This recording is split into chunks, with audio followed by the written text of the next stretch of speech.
गरज नाही. कारण नवी मुंबई म्हटलं की आधी विजय चौगुले, नाटासाहेब, त्याच्यानंतर विजय माने, दिलीप घोडेकर, ही सर्व मंडळींची नावं आपोआप येतात. ज्यावेळी एखाद्या बेलापूरमध्ये काम असायचं तेव्हा आमचा पहिला फोन विजय मानेला जायचा. आयुर्वेदिक काम असलं की चौगुले साहेबांना जायचा. त्याच्यामुळे शिवसेना आणि ही सर्व मंडळी ही काही वेगळी होऊ शकत नाही. ज्यावेळी शिंदे साहेबांनी भूमिका घेतली आणि खऱ्या अर्थाने बाळासाहेबांचे विचार, बाळासाहेबांचे हिंदुत्व कुठेतरी मारलं जात होतं. हिंदुत्वावरती डोळेजात केली जात होती आणि खुर्ची करता कुठेतरी काँग्रेस राष्ट्रवादीच्या वरचढीवर जेव्हा ही मंडळी जाऊन बसली होती तेव्हा शिंदे साहेबांनी जेव्हा भूमिका घेतली त्यावेळी आपण सर्व मंडळी शिंदे साहेबांच्या पाठीमागे आला, शिंदे साहेबांच्या पाठी उभे राहिला. नाटा साहेब असतील, विजय चौगुले साहेब असतील यांच्या नेतृत्वाखाली आज शिंदे साहेबांनी जो बाळासाहेबांचा मनोचिन्ह हातात घेतला होता तो तुम्ही हातात घेतल्याबद्दल मी प्रथम तुमच्या सगळ्यांचे या ठिकाणी आभार मानतो आणि अभिनंदन करतो. खऱ्या अर्थाने आपण शिवसैनिक म्हणून जे शिवसेनेचं तत्व जे होतं त्याला आपण जाणलेलं आहात. या ठिकाणचे अनुभव फार वेगळे नाहीये, तुम्हाला सगळ्यांना माहिती आहे. आणि आता उद्या जेव्हा वर्तमानपत्रात बातमी येते तेव्हा हेच म्हटलं जाईल गद्दार गेले, त्यांच्या मागे कोणी नव्हतं, त्यांची किंमतच नव्हती. कोणाला आठवतंय की शिंदे साहेबांनी भूमिका घेतल्यानंतर ज्यावेळी ठाण्यात गटाराचं जरी उद्घाटन असेल तर ठाण्यात कोण याच्याबरोबर राहिलेलं नाही.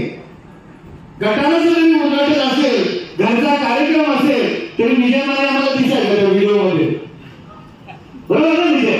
आणि मग विजयला मी फोन करायचो, अरे विजय काय कोणाच्या मागे उभा आहेस?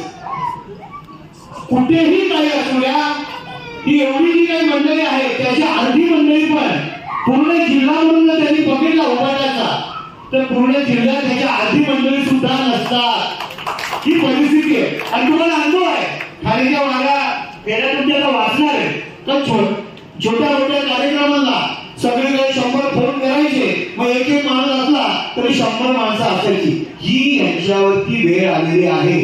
आणि याचा कोण म्हणणार तुम्हाला तर यांचे ते जिल्हा प्रमुख तुमचे कोणते विठ्ठल मोरे. आता तुम्ही सांगा, आपण शिवसेना म्हणून मी जवळजवळ 20 वर्ष 20 आणि त्याच्या आधीची विद्यार्थी सेना म्हणून 25-30 वर्षापासून या ठिकाणी आहे. आता हे गद्दारी कोणी त्याची किती वेळा केली होती, गद्दारी किती वेळा विरोधकांच्या अडचणीला वरचढीला जाऊन बसले होते हे तुम्हाला माहिती आहे. आणि शिवसेनेत असताना कोणाची चाकरी करायची, कुठल्या पक्षाची चाकरी करायची, कुठल्या नेत्याची चाकरी करायची, कुठे कोणाची चमचेगिरी करायची हे सुद्धा तुम्ही पाहिलेलं. त्यामुळे त्यांना गद्दार बनण्याचा काही अधिकार नाही. आणि दुसरे ते आमचे ठाण्यावरून इथे आलेले नाटकांनी सांगितलं कोणाच्या कार्यकर्त्याच्या बर्थडेला जरी यायचं असेल तरी बुके सुद्धा तुमच्याच लोकांचा असायचा. बुके सुद्धा त्यांनी कधी आणलेलं नाही. कधी आणलेलं का सांगा, तुम्हाला फोन केला असेल 4 वेळी बुके तयार ठेव. हा आमचा अनुभव तुमचा पण तोच असेल. हा ते ठीक आहे, खाल्लं कधी खायचं नसतं, खाल्लं खायला दिलेलं. नाट्यसाहेबांनी सांगितलं कार्यक्रम यांनीच करायचे आणि यांना गद्दार म्हणण्याचा अधिकार आहे का?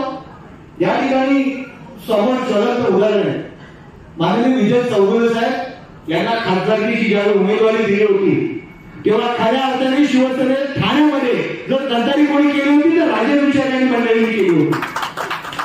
विरोधकांशी गपचूप मिटिंग घेऊन कुठल्या हॉटेलमध्ये मिटिंग घेतली होत्या त्या सुद्धा मी सांगेन त्यांच्या बरोबर कोण होतं जे आता त्यांच्या बरोबर आहेत ना.